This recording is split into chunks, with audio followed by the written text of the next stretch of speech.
brought you by Silver Pumps and Motors. Top quality और consistent performance के लिए सिर्फ सिल्वर पंप्स नाम याद रखना. వైసీపీ సోషల్ మీడియా వింగ్ తనని టార్గెట్ చేస్తోందంటూ సైబర్ క్రైమ్ పోలీసుల్ని ఆశ్రయించారు నటుడు పృథ్వీ. సినిమా ఈవెంట్లో ఎవరిని ఉద్దేశించి మాట్లాడలేదు అన్నారు. కావాలనే తనని వైసీపీ టార్గెట్ చేస్తోందని ఆధారాలన్నీ పోలీసులకి అందజేశానని తెలిపారు. అటు ఏపీలోనూ వైసీపీ సోషల్ మీడియా వింగ్ పై ఫిర్యాదు చేస్తారని చెప్పారు పృథ్వీ.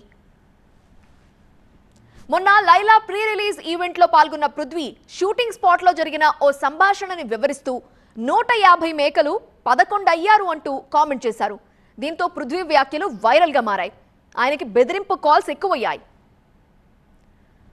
అసలు వైసీపీ నుంచి పృథ్వీకి ఎలాంటి బెదిరింపులు వస్తున్నాయి, ఎవరు బెదిరింపులకు పాల్పడుతున్నారు, మరిన్ని వివరాలు మా సీనియర్ కరెస్పాండెంట్ రంజిత్ అందిస్తారు. వైసీపీ సోషల్ మీడియా కార్యకర్తలపైన సీసీఎస్లో ఫిర్యాదు చేసేందుకు వచ్చారు పృథ్వీ. ప్రస్తుతం అంతా ఉన్నారు, వారితో మాట్లాడదాం. ఏమని ఫిర్యాదు చేశారు, మీపై జరుగుతున్న ట్రోలింగ్స్కి సంబంధించి మీరు ఏమని కంప్లైంట్ చేశారు? ట్రోలింగ్స్ పెడితే వెంట్రుకతో సమానం.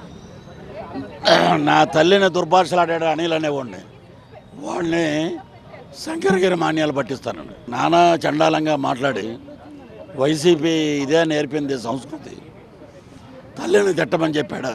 మీ నాయకుడు నేర్పే దుర్భాషలు ఎలాంటివే, దాంతో నాకు ఐబీపీ వచ్చి పడిపోయానండి.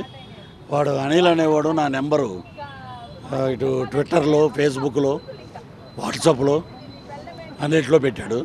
దాని మీద నాకు రోజు 2000 ఫోన్ కాల్స్. వాళ్ళందరికీ కూడా నేను ఇక్కడ ఇచ్చానండి.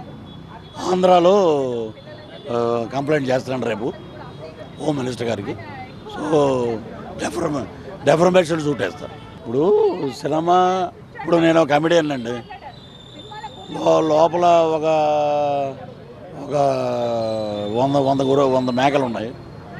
ఇలా లాస్ట్లో వచ్చాక ఏంటి నేను అడిగితే మా అసిస్టెంట్ని ఒక 10-11 ఉన్నాయండి అన్నాడు. ఏదో సరదాగా మాట్లాడాం. అది నన్నే అన్నారు. 11 అంటే మాదే, క్రికెట్ ప్లేయర్ 11 మంది ఉంటే మమ్మల్ని అన్నారు. మీకు ఎందుకు అంత భయం? ఇన్ని ఉన్నాయండి, మొత్తం 3000 కాల్స్ అన్నీ ఇచ్చాం అక్కడ కంప్లైంట్లో. ఎవరైతే కావాలని టార్గెట్ చేసి విమర్శలు చేస్తున్నారో అటువంటి వ్యక్తుల్ని గుర్తించి వారిపై కఠిన చర్యలు తీసుకోవాలనేది మాత్రం పృథ్వీ కోరుతున్నారు. కెమెరామెన్ సాయితో రంజిత్, టీవీ 9 హైదరాబాద్.